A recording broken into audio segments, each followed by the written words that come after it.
بسم الله الرحمن الرحيم يسبح لله ما في السماوات وما في الأرض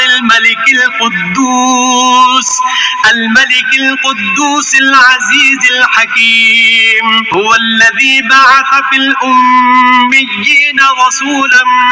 منهم يتلو عليهم آياته ويزكيهم ويعلمهم الكتاب والحكمة وإن كانوا من قبل لفي ضلال مبين وآخرين منهم لما يلحقوا بهم وهو العزيز الحكيم ذلك فضل الله يؤتيه من يشاء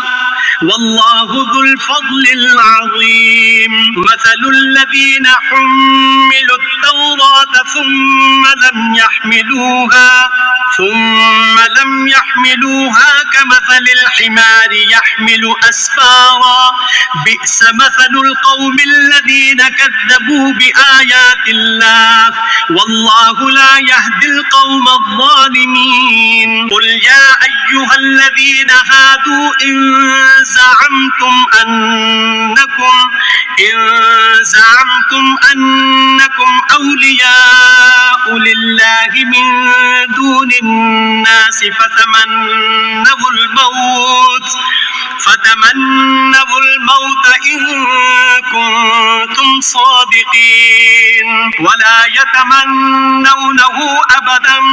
بما قدمت أيديهم والله عليم بالظالمين قل إن الموت الذي تفرون منه فإنه ملاقيكم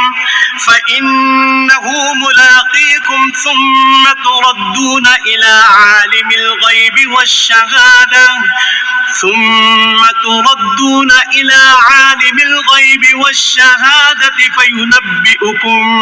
بما كنتم تعملون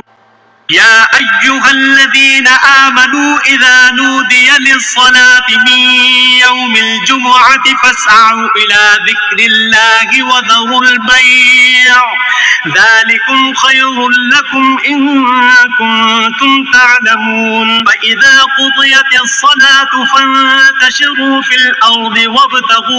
وابتغوا من فضل الله واذكروا الله كثيرا لعلكم تفلحون وإذا رأوا تجارة أو لهوا انفضوا إليها وتركوك قائما